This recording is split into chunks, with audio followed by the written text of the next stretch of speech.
নমস্কাৰ। আজিৰ ভিডিঅ'টো মই নবনাওঁ, এজনী হিৰোইন আহিছে নলবাৰীৰ পৰা।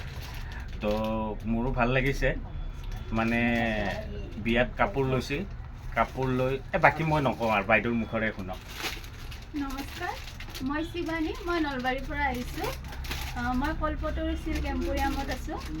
মই মোৰ বিয়াৰ গোটেইখিনি কাপোৰ ইয়াৰ পৰা লৈছিলোঁ। বহুতে কৈছে কাপোৰখিনি বহুত ধুনীয়া হয়, মোৰো ভাল লাগিছিলে, মোৰো মনৰ পচন্দৰ আছিলে। এতিয়া মোৰ ভাইটিৰ বিয়া আহি আছে, ত' মই ভাবিছোঁ ভাইটিৰ গোটেই বিয়াৰ কাপোৰখিনি ইয়াৰ পৰা লৈ যাওঁ। ইয়াৰ কাপোৰখিনি আপুনি মানে যেনেকুৱা বিচাৰে তেনেকুৱা পাব, আৰু প্ৰাইচটো বহুত ৰিজনেবল হয়। আপুনি ইয়াত আপুনি যেনেকুৱা ডিজাইন বিচাৰে সেনেকুৱা কৰি কিনে বনাবও পাৰে। এক মিনিট মাজতে এতিয়া মই মাত দিছোঁ, আপুনি পচন্দ কৰা যোৰাটো এবাৰ দেখাই দিয়ক। মই মোৰ কাৰণে এইটো যোৰা পচন্দ কৰিছোঁ, খুবেই ভাল লাগিছে। এইখন মেখেলা, চাদৰখন,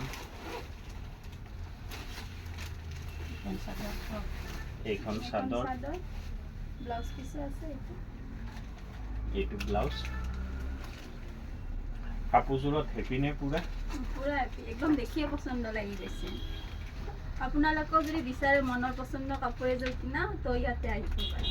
আৰু আমাৰ ইয়াত অৰ্ডাৰো দিব পাৰিব, নিজৰ মনৰ মতে কাপোৰ সদায় বনাই ল'ব পাৰে। তো এইখিনিয়ে দেখালোঁ, ধন্যবাদ।